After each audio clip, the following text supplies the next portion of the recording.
జీవిత సాక్షి వచ్చి ఇద్దరు మాతో మాట్లాడి మా బిడ్డలను తృప్తిపరచండి. యేసు నామములో కూర్చున్నాం తండ్రి, ఆమేన్. అయితే కూర్చున్నాం.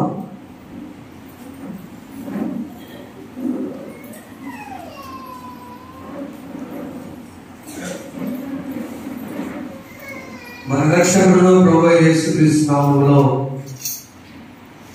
దేవాలయంలో చేరిన ప్రతి బిడ్డకి, ఎంత ఆలకిస్తున్న వారికి, వింటున్న వారికి వందనాలు చెల్లిస్తున్నాను. Praise the Lord, praise the Lord. Thank you. తర్వాత 19వ అధ్యాయంలో చదవడం 3 వాక్య భాగాల నుంచి దేవుడు మనకి ఇచ్చినటువంటి మాటల్లో ఒక భక్తి జీవితం జీవిస్తే ఆనందం ఉంటాం. భక్తి అంటే ఆనందం ఉన్నది. ఇంకో మాట చెప్పాలంటే దేవుని యందు, దేవునితో కలిసి దేవుని కలిగి జీవిస్తే ఆనందం ఉంది. కనుక అలాంటి భక్తి జీవితం జీవించాలంటే ఏంటి భక్తి అంటే, ఆ భక్తి జీవితం ఎలా ఉంటుంది, మనం ఎలా ఆనందం పొందుతాం, ఆశీర్వాదం పొందాలి మనం చూద్దాం. పాత నిబంధన పాఠ్య భాగం నుండి 32వ కీర్తన 6వ వచనాన్ని మనం తీసుకున్నాం. కావున నీ దర్శన కాలమందు భక్తి గల వారందరూ నిన్ను ప్రార్థన చేయుదురు. విస్తార జల ప్రవాహములు తరలి వచ్చినను నిత్యంగా అవి వారి మీదకి రావు. చాలు. భక్తి జీవితం జీవిస్తే మొదటిగా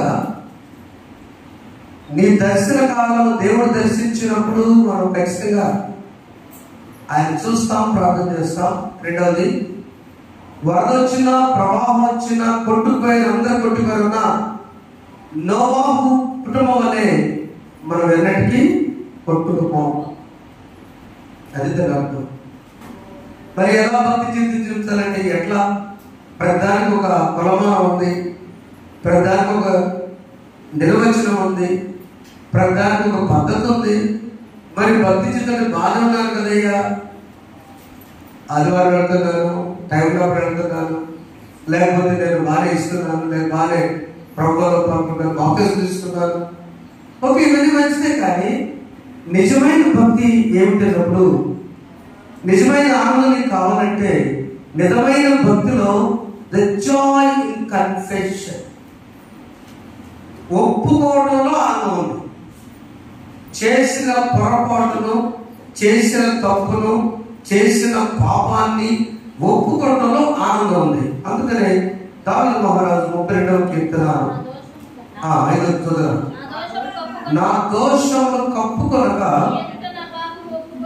నీ ఎదుట నా పాపమును ఒప్పుకొంటిని. అంటే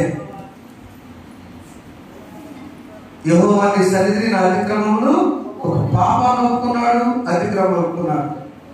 ప్రియుల వారా, 4 విషయాలు దేవుణ్ణి, మనకున్న మంచి చుట్టరికాన్ని, బంధుత్వాన్ని, బంధాన్ని తెచ్చివేస్తున్నాయి. దేవుడు మానవుని ప్రేమించినంత సృష్టిలో ఏ జంతువును కానీ, ఏ కొండను కానీ, పుట్టను కానీ ప్రేమించారు. ఆదికాండం 26వ వచనంలో దేవుడు అన్ని సృష్టించిన తరువాత మన పోలిక చొప్పున మన స్వరూపమందు నరులను చేస్తా ఉన్నాడు. అంత దాదాపు మానవుడు దేవుడు ఒక్కటే, దాదాపుగా ఆయన పరిశుద్ధుడు కాదు, మన మానవుడు. వైజాగ్ శ్రమించొద్దని వెళ్ళినప్పుడు ఆ ఒడ్డు మీద అమ్మగారు కూర్చున్నా, నాకేం భయపడుతుంది, ఇట్లాంటి కింద పడతామని ఆ ప్రశాంతం కూర్చుంది. అదే ఒక మాట అడిగాను భాస్కర్ గారు, దేవుడు ఎంత సృష్టికర్త, ఇంత నీరు కదా, 90 సంవత్సరాలు సృష్టించాడు. అని వెంటనే మానవుడు తక్కువడే కాదు, దానికి రూట్ వేసాడు, ఇనువులేమో మరొకటి చేసాడు, లోపల నీళ్ళలో సబ్మరీన్ పెట్టాడు కదండి, జనాంతరకాన్ని. డ్యూటీలు 72 రోజులు దాంట్లో శత్రువులు నీళ్ళలో వస్తే చంపేద్దామని ఒకసారి రానే వచ్చారు 1972లో శత్రు నీళ్ళలో వచ్చి విశాఖపట్నం దగ్గర మొత్తం కాకుండా ఆ ఆయుధాలతో వచ్చి చంపేందుకు వస్తే మనోడు అక్కడ అటాక్ ఇచ్చారంట. అందుకు ఇప్పుడు వైజాగ్ సఫర్ అయ్యి నీళ్లలో 72 మంది మన కోసం డ్యూటీ చేస్తున్నారు. చెప్పడంలో ఒకసారి దేవుడు గొప్పవాడు, మానవుడు కూడా గొప్పవాడే కాదు. అది అవునా, రూట్ వేసాడుగా నీళ్ళకుండా, ఆకాశాన్ని విమానంలో ఇల్లు ఎగిరిస్తున్నాడుగా. అందుకే దేవుడు God so loved the man. దేవుడు మనిషిని ఎంతో ప్రేమించాడు.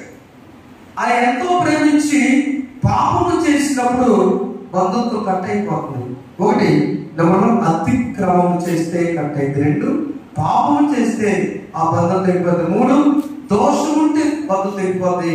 4, కపటం ఉంటే తెగిపోద్ది. 4 అతిక్రమం చెప్పండి.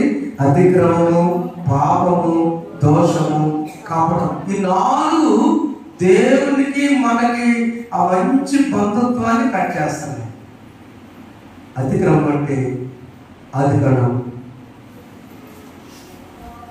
3వ అధ్యాయం 8వ వచనం 9వ వచనం దేవుడు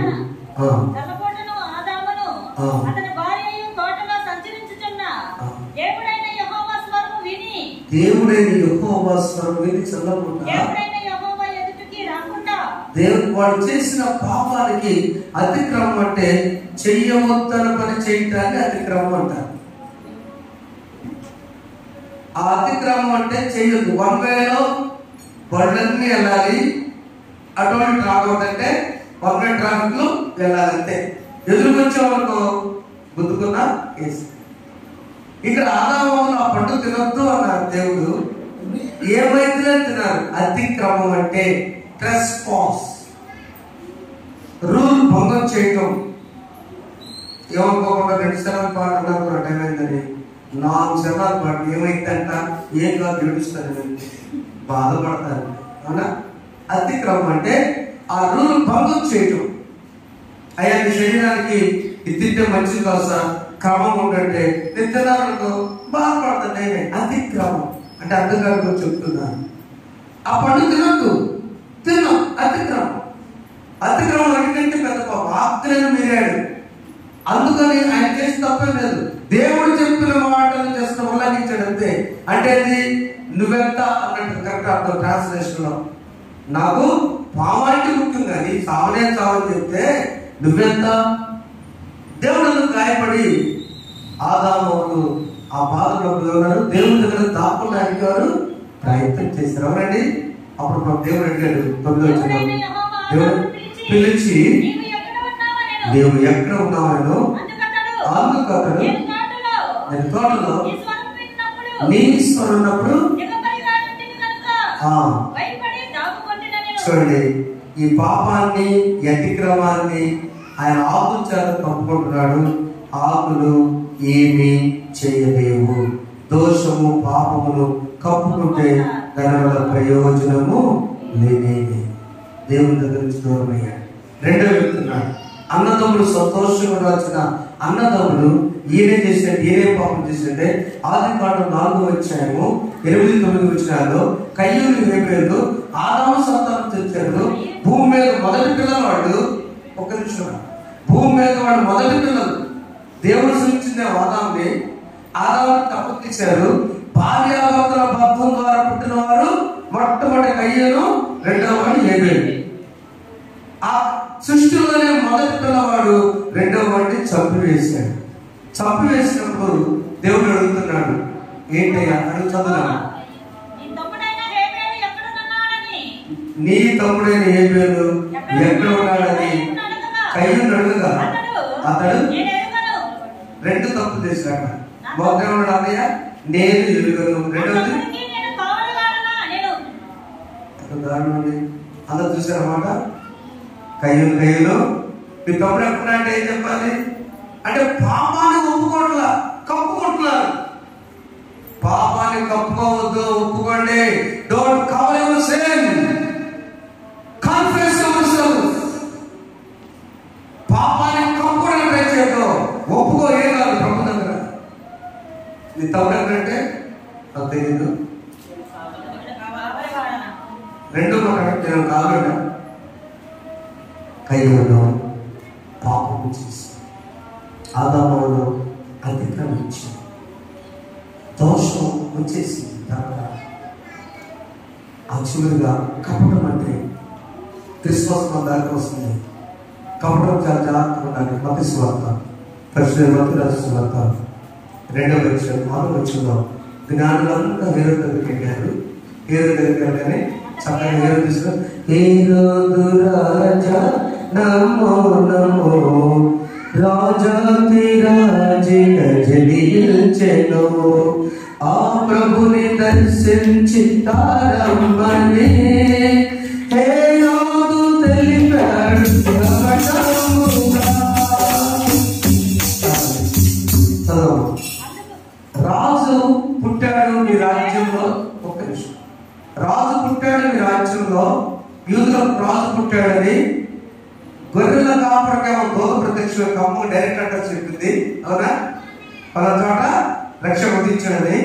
ఈ జ్ఞానులేమో ఆ చొక్కలు సొంత పెట్టారు. ఎందుకని మంచి రాజమందిరానికి, పాటలకి, ప్యాలెస్ దగ్గరికి వెళ్ళారు. అక్కడ ఏ రోజు కూర్చున్నాడు. అయ్యా, మేము జ్ఞానులు దుర్దేశంలో మేము ఈ చుక్క ద్వారా వచ్చాం. యూదులు రాజు పుట్టాడనే. ఏ రోజుకి రాజు సీట్ అంటే చాలా ఇష్టం. ఆ సీట్ అంటే ఆయన పంక ఎంత దారుణం అంటే తర్వాత చూస్తే కపటం గ్రాండ్ వచ్చింది. అవునా, బలిగోడే తప్పు నిన్నట్టు అయ్యా, చూసిరండి నేను కూడా వచ్చి పూజిస్తాను. కపటమా కాదండి, కపటం కదా. దూత చెప్పింది అటు వెళ్ళకండి, ఇటు రెండే చెప్పి 9వ వచనంలో చూడండి. 16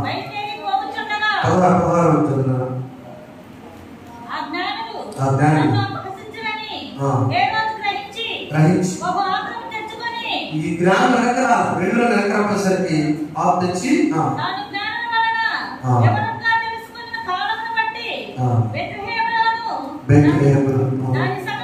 దాని సకల ప్రాంతంలో 2 సంవత్సరాలు మొదలుకొని తక్కువ వయసున్న లోపలందరినీ కపటంగా వెళ్ళమన్నవాడు.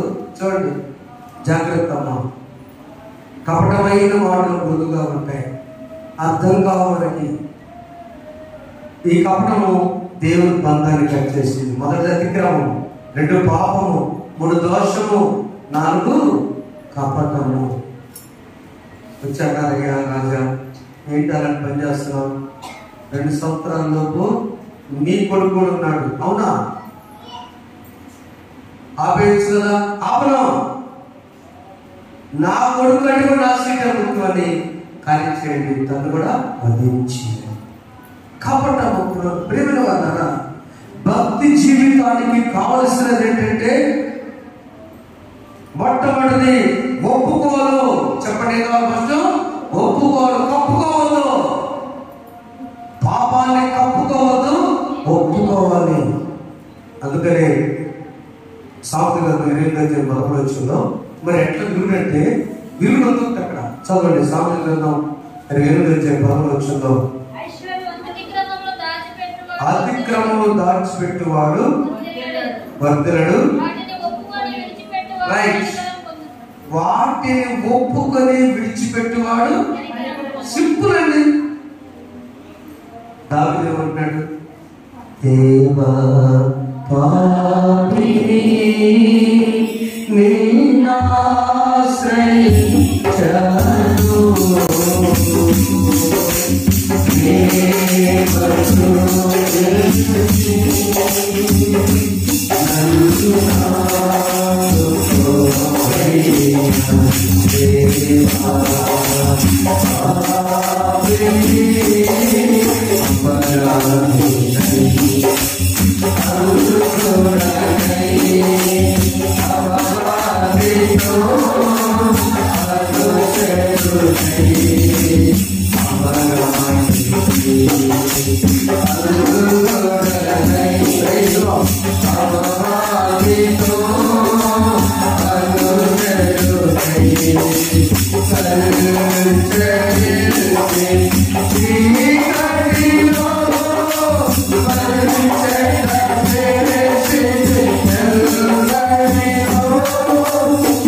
ఆదాము పాపం చేశాడు, అతిక్రమం చేశాడు, మరి వద్దలు లేదు.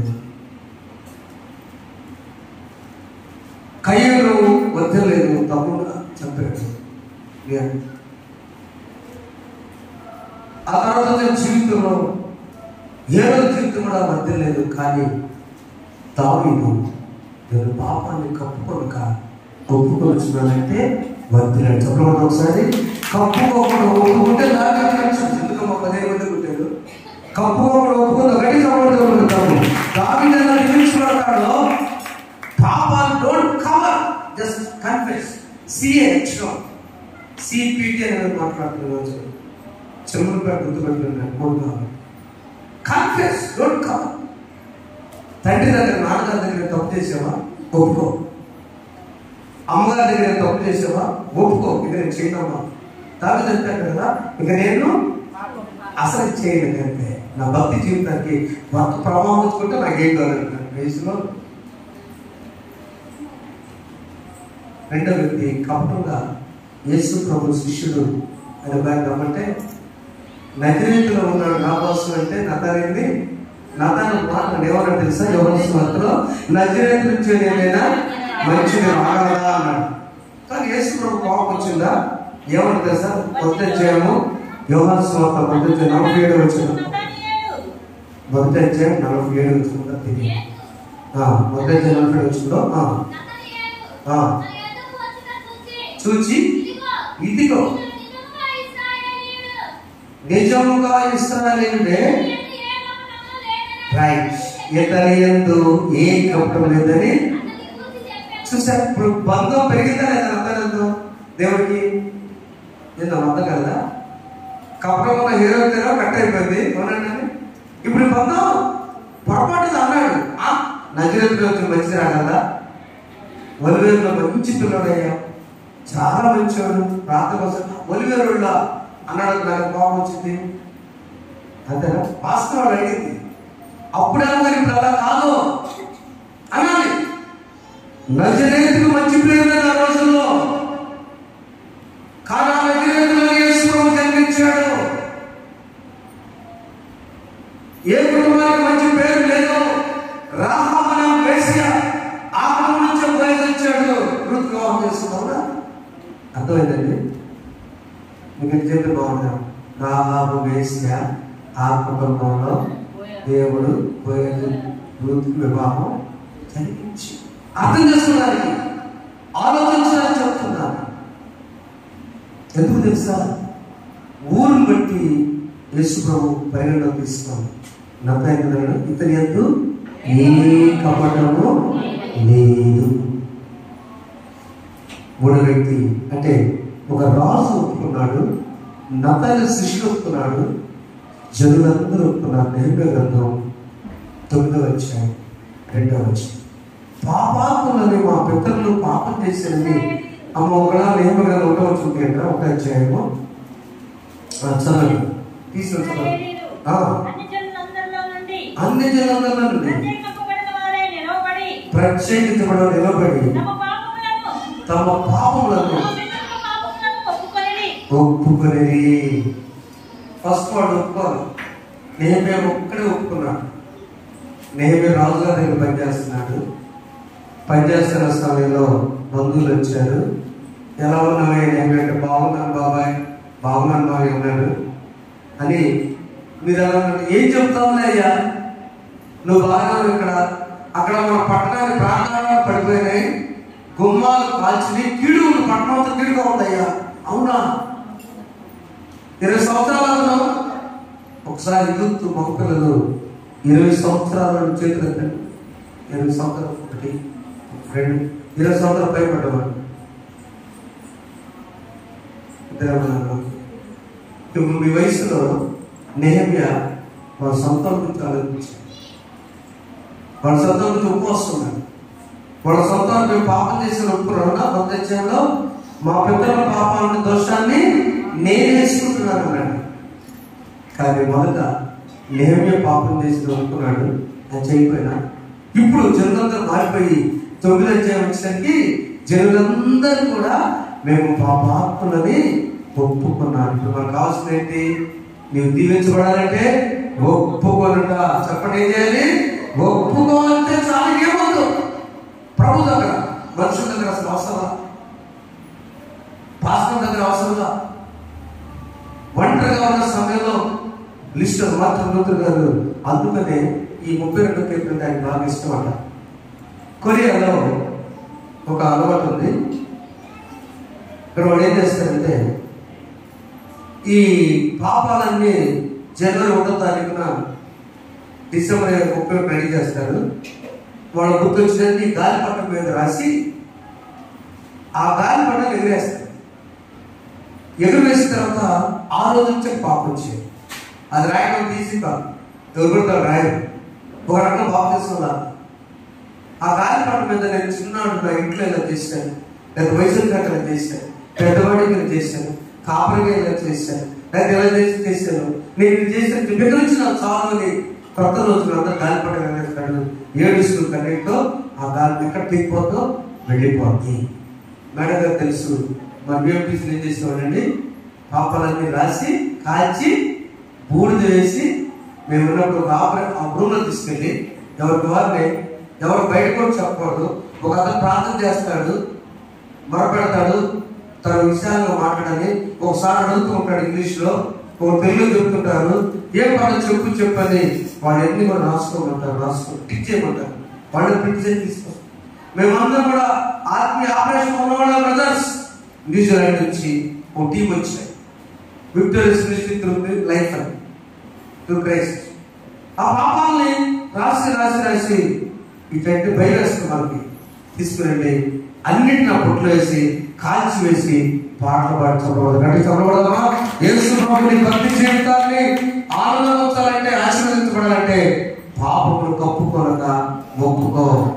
నతానే ఒప్పుకున్నాడు, దావీదు ఒప్పుకున్నాడు, నెహెమ్యా ద్వారా ప్రజలందరూ, సంఘం ఒప్పుకుంది, వ్యక్తిగతం ఒప్పుకుంది, రాజు ఒప్పుకున్నాడు. ఆశీర్వదించాడు.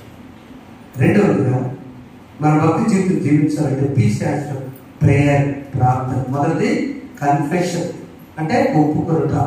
రెండవది ప్రార్థన. ఎలాంటి ప్రార్థన అంటే ఒకసారి చూద్దామా?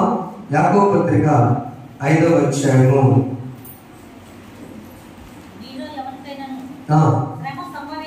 మీలో ఎవరికైనా శ్రమ సంభవించిన ప్రార్థన చేయవలెను, ఎవరికైనా సంతోషం కలిగిన, సంతోషం కలిగితే పాటలు పాడాలి, శ్రమ కలిగితే ప్రార్థన చేయాలి. సంఘ పెద్దలు పిలిపించుకొని వారి ప్రభునామమున అతనికి నూనె రాయించే కొరకు.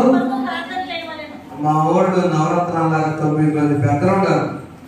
సంవత్సరం గారు కనపడుతున్నాడు, దాస్ గారు బిర్యానీ గారు ఉంటాడు. ఏముందయ్యా చవరపడేశ్వర. దట్ ఈస్ నాట్ సంఘం. నేను చెప్పను, బైబిల్ 14వ వచనం, మీలో ఎవరైనాను రోగి ఉన్నాడా, అతడు సంఘం పెద్దలు పిలుపుకోవాలను, వారి ప్రభు నామమున అతని నూనె రాసి అతని కొరకు ప్రార్థన చేయవలెను. ఎంత విచారం అంటే మా చర్చి బాపట్లో ఒక అతను పెట్టారు. గదలో నువ్వున్నాను, నా కుర్తాను, నేను ఎడపడ్డాను తిరుగుతాను, నా స్వార్థ పరిచయం ఎక్కడ అంతులాగా స్వార్థి క్యాషియర్ వేసుకుంటా, జాబ్ చేసుకుంటా, చిన్నపిల్లలు పెట్టి పగలు రాత్రి ఇంత కాలేజ్ అక్కడ ఏదో మీటింగ్ లో మాట్లాడటం, యూత్ మీటింగ్ లో, సండే స్కూల్లో, ఆన్లైన్ లో ఏదో చేస్తున్నాను. వద్దన్నాను, నువ్వే ఉంటాను రాజకీయ నాయకుడు. సరే ఉంటాలే, రేపు తగాద బాధలు వస్తే అంటే తగాదల కోసం కదా పోలీస్ స్టేషన్కి వెళ్ళాలా, ఉండయ్యా నాయుడు. అది ఎంత ఆశ్చర్యం. సంఘ పెద్దలు పంచాయతీలుగా బైబిల్ చెబుతుంది. సంఘ పెద్దలు నూనె రాసి ఎందుకు వారు అభిషేకించబడ్డ వారు ఇక్కడ ఈ స్థలంలో. అయ్యారికి రక్షణ ఉందా కదా, సంవత్సరం గారు నూనె సంవత్సరం జరిగింది కదా. ఎంత ఆశ్చర్యం. వైట్ వస్త్రాలు ఇచ్చాడు, ఇవ్వలేదా? వస్త్రాలు గొప్ప కాదు. అక్కడ సంఘ పెద్దలు వచ్చి ఏ ప్రార్థన అంటే జగన్ ఆడవేసే ప్రార్థన కాకండి. దేవుడు నూతన దినాల్లో ప్రతి కుటుంబంలో ప్రతి యజమాని కూడా ఒక పెద్దవులుగా ఆమె చెప్పండి. ఆమె ఒక తల్లి ఒక పాస్టర్ అవ్వాలి, ప్రార్థన చేయాలి. ఎందుకంటే ఆ ప్రార్థన ఎలాంటి ప్రార్థన అంటే 17వ వచనంలో ఏలియా మన వంటి స్వభావం మనుషుడే వర్షింపుకున్నట్లు అతను ఆసక్తితో ప్రార్థన చేయగా 3.5 సంవత్సరాల వరకు భూమి మీద వర్షింపలేదు. అతను మరలా ప్రార్థన చేయగా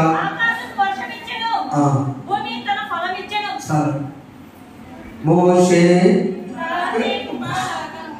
మీరు ఎప్పుడు పాడుకోకండి, ఆ కుర్చీలు మాత్రం పాడమా. మోషే ప్రార్థింపగా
పాపంలో ఒప్పుకొని ప్రార్థించారు. చదవండి, వ్యాసపల్లి 5వ అధ్యాయం.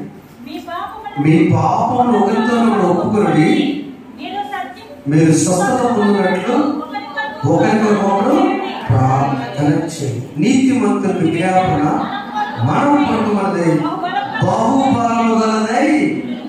ఏ బలం అవుతుంది? బాహుబలం అంటే అమ్మగలుగుతారా? బాహుబలవంతుడు దేవుడు, బహుబలము, చాలా బలం. ఎప్పుడు నీ ప్రార్థనకు ముందు పాపంలో ఒప్పుకొని ప్రార్థించాలి. నెంబర్ 2, ఆసక్తితో ప్రార్థించాలి. నెంబర్ 3, ఏ వర్షం వాళ్ళని కురిసింది, వర్షం వద్దంటే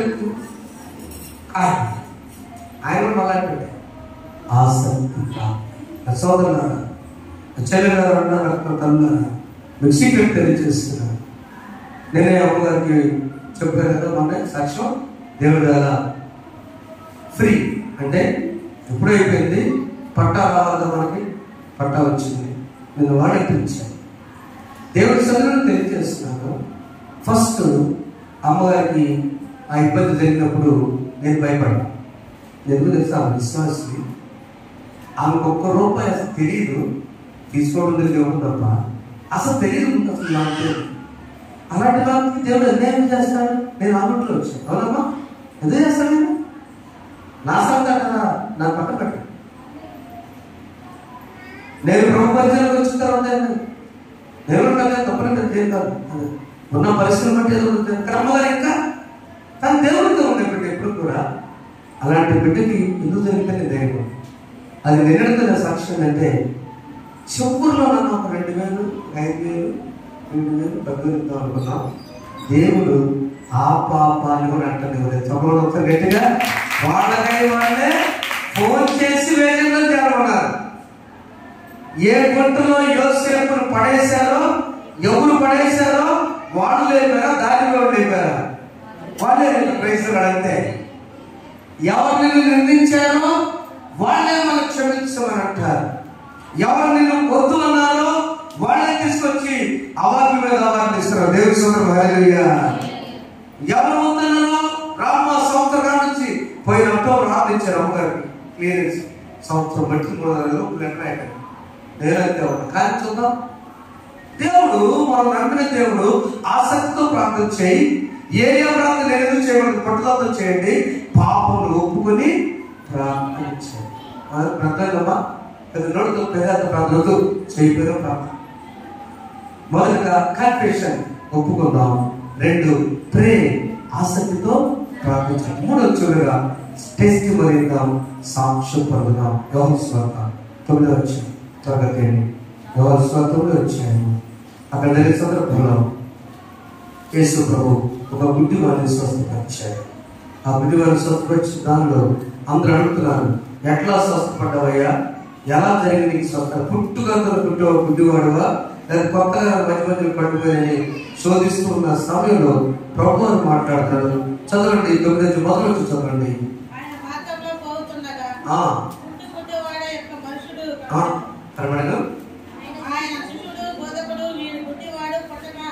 వీడు గుడ్డివాడు పుట్టకు చదవమ్మా.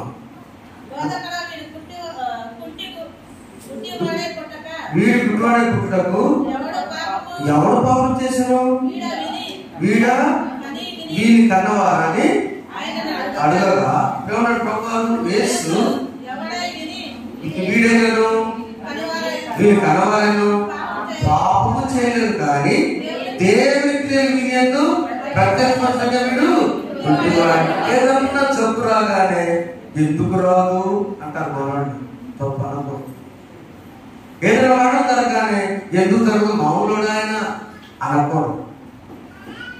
పాపం బట్టి దేవుడు శపించడం మొదలుపెడితే భూమి మీద ఒక్కడ వెళ్ళండి. అవునా?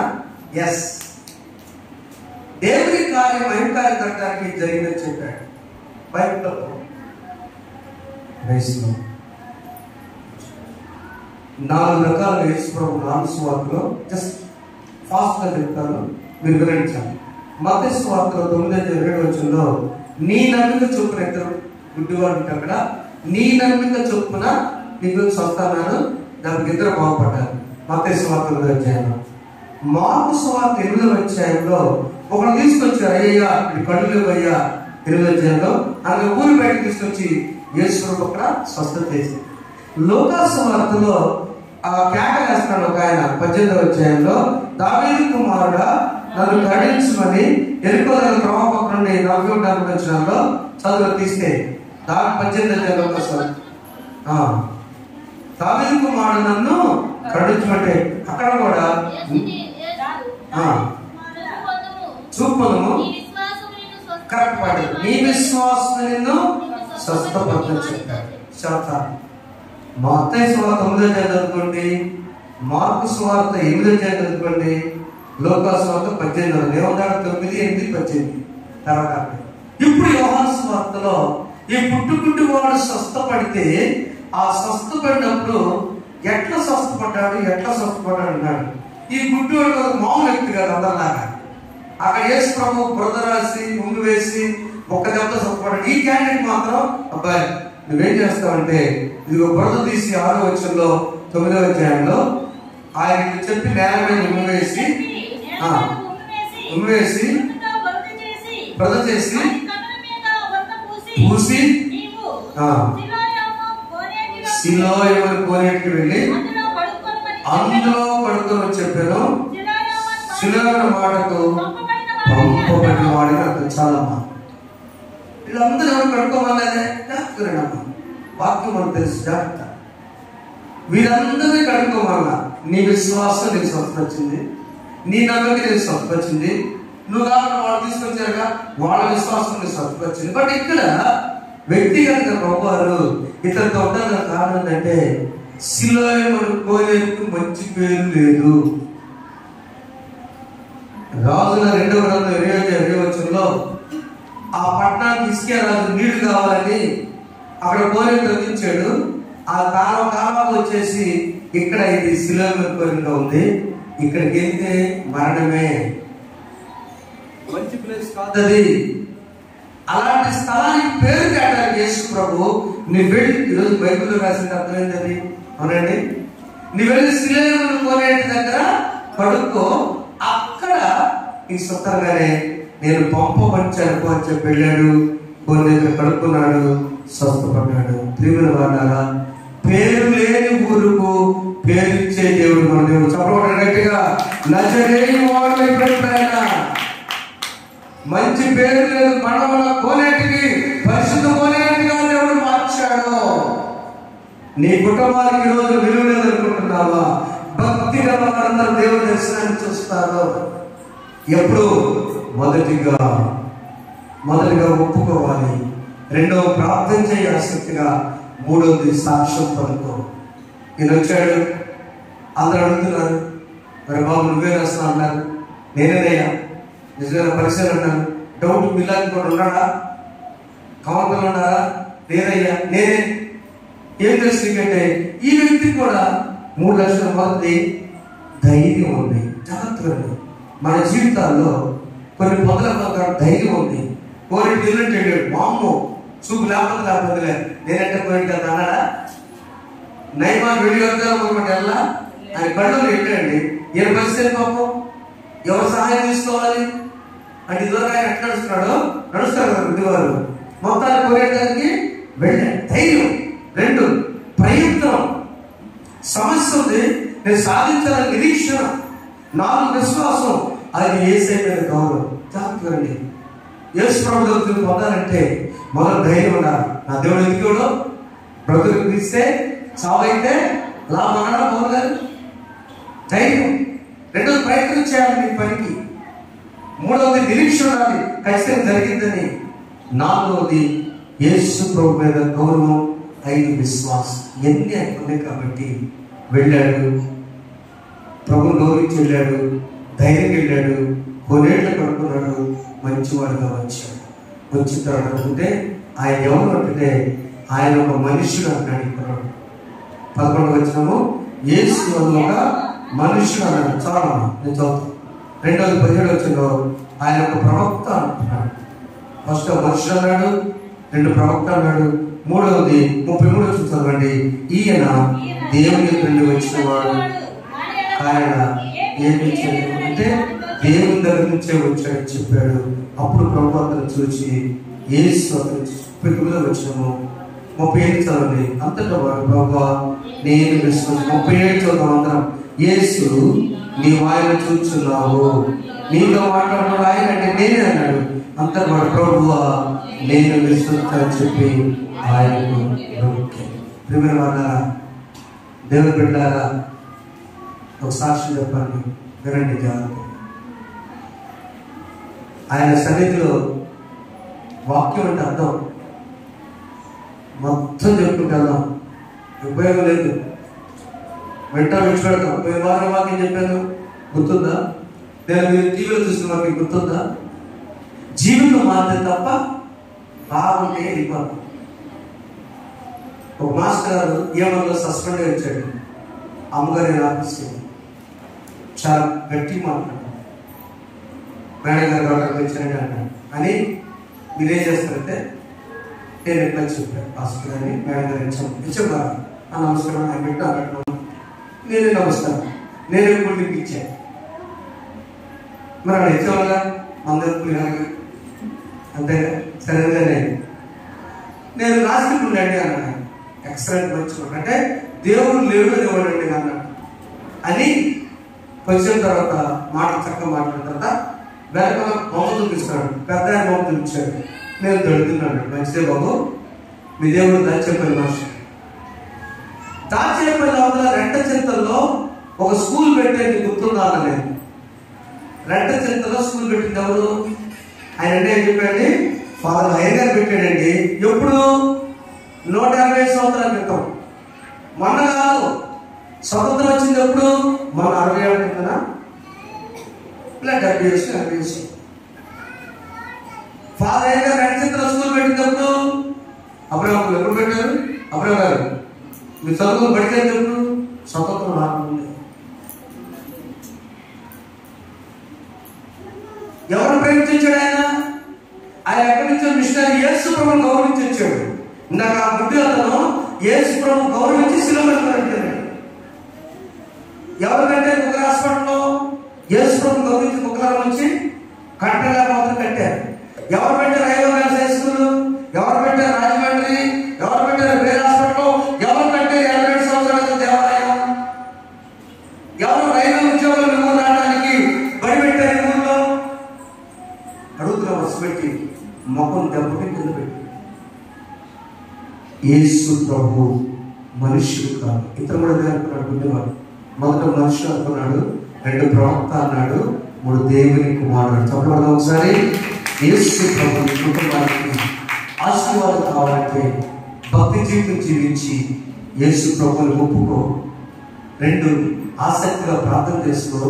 3వది సాక్ష్యం పలుకు. నా దేవుని దయ వల్ల నా తల్లిదండ్రులు ఇంత చదవాల ఆ రోజుల్లో మిషనరీస్ పంపని బడిలో చదువుకోబట్టి మేము కుర్చీలో కూర్చొని మేము మాత్రం చదివించాం.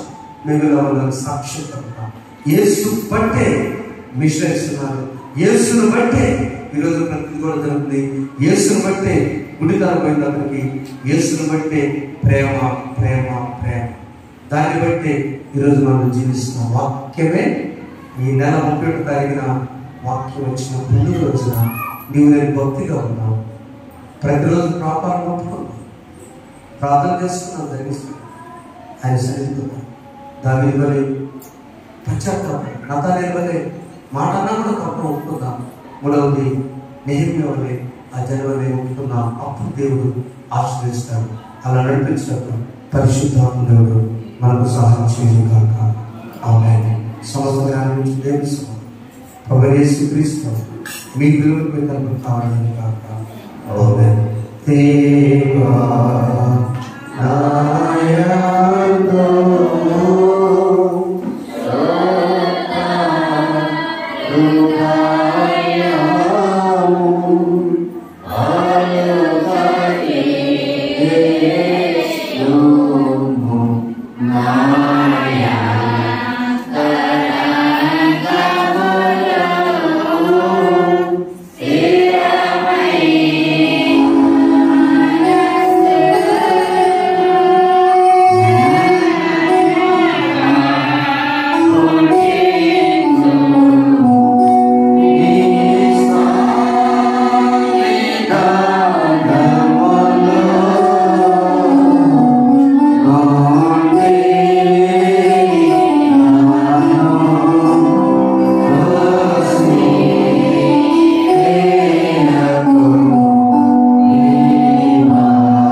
దేవుడు మిమ్మల్ని మీ కుటుంబాన్ని దీవించుగాక. దేవుడు భక్తి జీవితంలో